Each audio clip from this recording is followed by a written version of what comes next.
공의의 하나님께서는 온 열방을 향해 그들을 초청하십니다.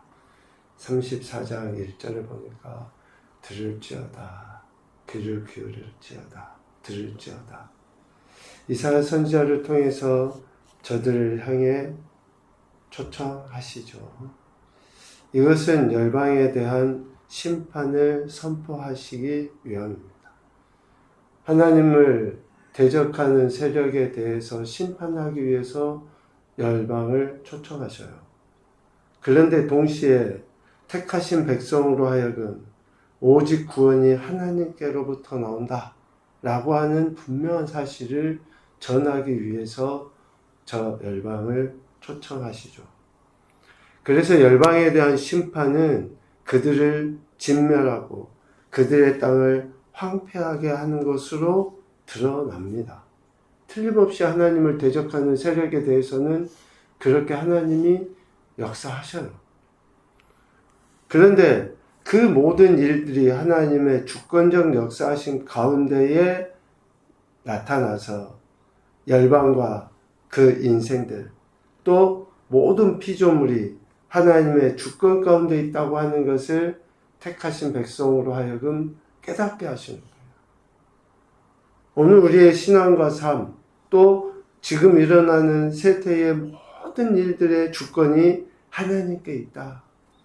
그러니 믿는 자들은 그 하나님의 주권을 인정하고 그 하나님으로 말미암은 구원을 소망하며 살아야 한다라는 것을 가르쳐 주시고 교묘하게 또 교만하게 하나님의 뜻을 그릇되이 행하는 열방, 악한 자들은 지금이 하나님께 돌이킬 수 있는 어쩌면 유일한 기회다라고 하는 것을 이런 말씀을 통해서 가르쳐 주시는 거죠.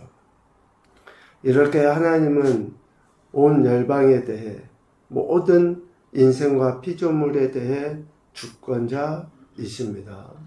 그래서 그 주권을 나타내심을 공의로운 심판으로 표현해요.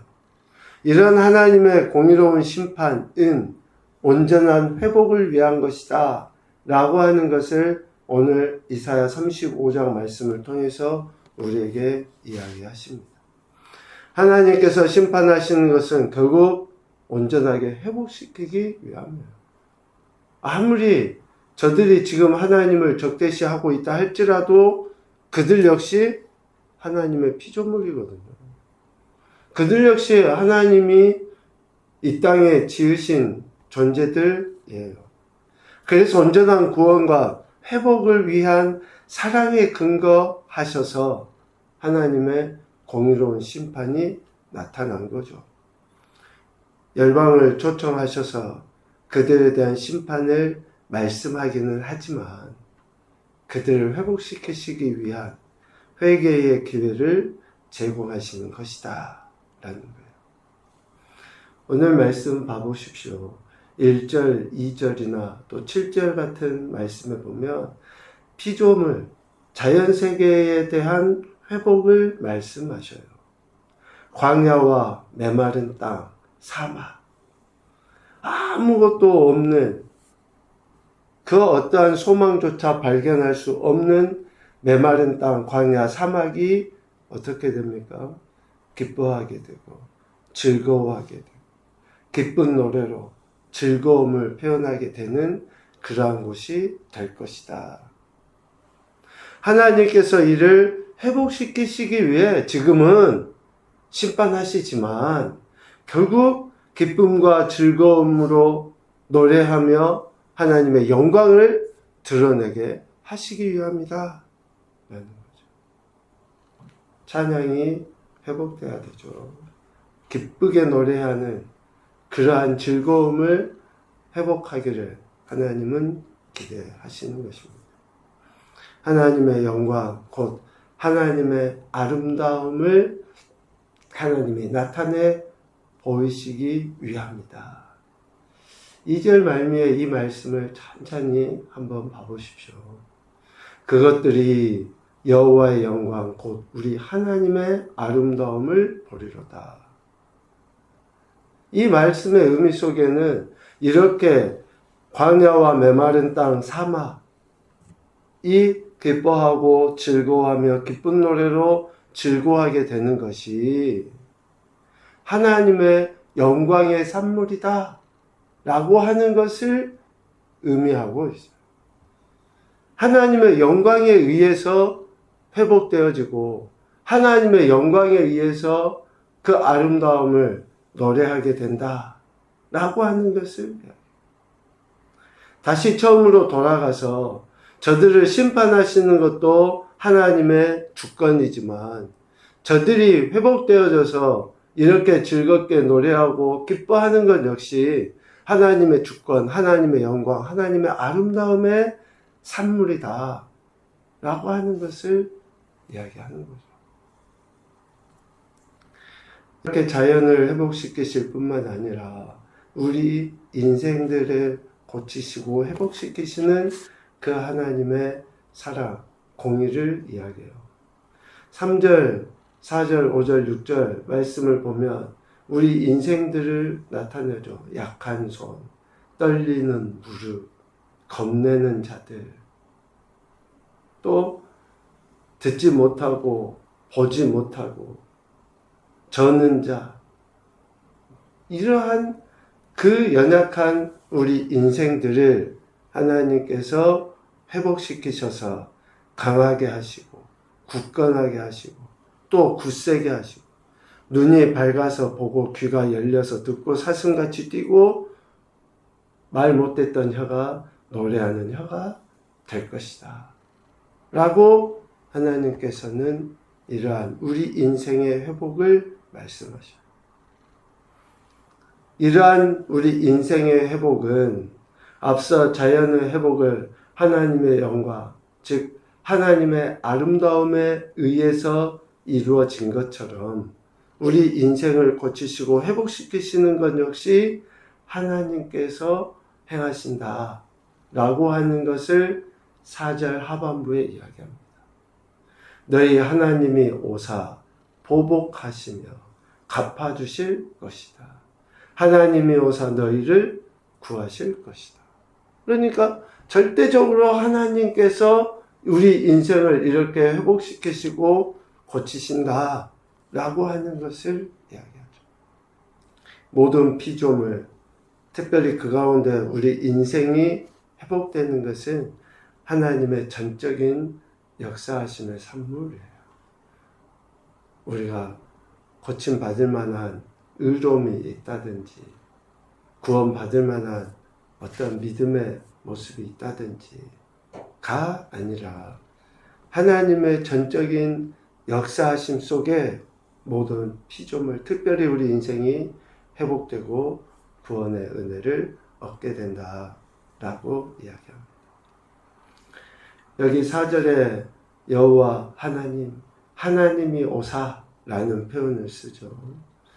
하나님께서 이루시고자 하는 그 목적을 하나님이 친히 이루시기 위해, 즉 택함받은 백성의 억압을 풀어주시기 위해 그 원수들에 대한 공의로운 심판을 이루시기 위해 이 두 가지의 목적을 가지고 하나님이 직접 일하신다 라고 하는 것을 말씀합니다. 우리가 하나님을 믿는다고 할 때 이러한 믿음이죠. 하나님이 직접 이 일을 이루신다 라고 하는 것을 믿는 그 믿음으로 우리는 하나님께 나가는 거죠. 이렇게 하나님께서 자연 만물을 또 우리 인생을 회복시키시죠. 이렇게 회복시키심은 결국 하나님의 거룩한 길로 나아가도록 하기 위함이다. 거룩한 길로 인도하십니다. 라고 이야기할 수 있어요. 오늘 8절에 보니 거기에 대로가 있어 그 길을 거룩한 길이라 일컫는 바 되리니, 거룩한 길로 인도하시기 위해서 이렇게 하나님은 자연 만물을, 우리 인생을 고치시고 회복시키시는 것이다. 구원하시는 것이다. 광야와 메마른 땅, 사막이 변하여 못이 되고 또 원천이 되며 승냥이의 눕던 곳과 풀과 갈대와 부들이 나게 하시고는 이러한 회복, 단순히 자연을 치유하는 데에 목적이 있는 것이 아니라 그 모든 피조물이 하나님께서 인도하시는 길로 나아오도록 하기 위함이다. 즉 거룩한 길로 나아오도록 하기 위해서 하나님께서는 이러한 피조세계를 고치시고 회복시키신다. 창세기로 돌아가면 그렇죠. 하나님이 모든 피조물을 만드시고 뭐라고 이야기하십니까? 보시기에 좋았더라. 선하다. 착함 정도의 문제가 아니라 하나님의 아름다움 그 자체를 모든 피조세계에 담지 않았습니까? 그래서 오늘 2절 말미에도 하나님의 아름다움, 선, 토부를 이야기하고 있고 이렇게 치유하심도 결국 거룩함, 하나님이 보시기에 가장 아름다운 모습으로 나아오도록 하기 위해서 하나님이 피조세계를 고치시고 회복시키는 것이다. 오늘 우리에 대한 구원도 마찬가지죠. 우리가 단순히 교회만 다니는 자들로 세우기 위함이 아니에요. 우리로 하나님의 거룩함을 드러내 보이도록 하시기 위해서 하나님의 아름다움을 우리로 통해 나타내도록 하기 위해서 하나님은 우리를 구원하신 거죠. 거룩한 길은 깨끗하지 못한 자는 지나가지 못한다. 8절 중반에 이야기하죠. 거룩한 길은 우매한 행위는 그 길로 다니지 못한다. 8절 하반부에 이야기해요. 깨끗하지 못하다, 우매한 행위. 이것은 거룩함과 반대되는 거죠. 또 거룩한 길에는 9절 전반부에 이야기하는 것처럼 사자가 없고 사나운 짐승이 그리로 올라가지 아니하므로 그것을 만나지 못하는 길이다 라고 이야기해요. 오직 거룩한 길은 구속함을 입은 자들을 위한 길이고 구속함을 받은 자만이 그리로 행할 수 있다. 그래서 하나님께서 열방에 대해서 심판하시고 그 심판 속에 택하신 백성들을 구원하시는 하나님이라고 하는 것을 분명하게 드러내 보이신 것이죠. 하나님의 속량을 받은 사람들만이 거룩한 길을 걸으며 하나님께 돌아와서 하나님의 영광의 임재함이 있는 시온에서 노래하고 영원한 희락을 띠고 기쁨과 즐거움을 얻게 된다 라고 10절에 이야기해요. 여러분 성경을 쭉 읽다 보면 구원을 여러 가지 단어들로 표현도 하지만 오늘 여러 차례 반복되어져 있는 것 같이 기쁨, 희락, 즐거움을 구원의 의미로 성경에서는 자주 표현해요. 왜 그러겠습니까?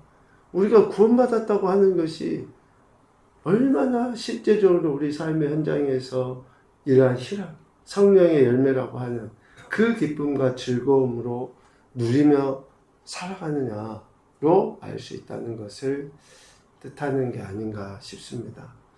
거룩한 길, 구속함을 입은 것은 이렇게 하나님 앞에서 기쁨과 즐거움으로 기뻐할 수 없는 상황에도 감사할 수 없는 상황에도 그렇다라는 것이죠. 그래서 이러한 은혜를 베푸시기 위해 하나님은 지금도 열방을, 지금도 택하신 백성을 초청하고 계시는 거죠. 첫 번째 교훈입니다. 하나님의 역사하심의 결국은 구원하심에 있다. 하나님이 이 모든 일들을 이루어가시는 것은 뭐 때문이에요? 구원하시기 위함이에요. 거룩함을 회복하게 하기 위함이라는 거죠. 두 번째, 모든 피조물을 회복시키시는 하나님의 능력을 신뢰하자. 우리 인생과 우리 삶의 회복은 오직 하나님의 능력, 하나님의 손 안에 있어요. 그러니까 우리가 하나님을 더욱더 붙잡고 그 말씀에 귀를 기울이는 거 아닙니까? 하나님께서 이 일을 이루시는 거죠. 세상 사람들은 그 믿음이 없기 때문에 다른 방법도 찾아보고 우상도 찾아보고 뭐 여러 가지 행태를 하지만 오늘 우리에게는 하나님이 우리의 영혼육을 회복시키시는 능력이 있으시다 라고 하는 것을 신뢰하며 나가야 한다는 것이죠. 세 번째, 오직 구속함을 입은 자들을 위하시는 하나님의 사랑에 감사하자. 오늘도 하나님이 행하시는 것은 택하신 우리를 위해서 하나님은 일하고 계시는 거죠. 그래서 우리는 감사함으로 오늘 말씀처럼 기뻐하고 즐거움으로 찬양과 영광 올려 드리는 삶을 살아야 한다라는 것입니다.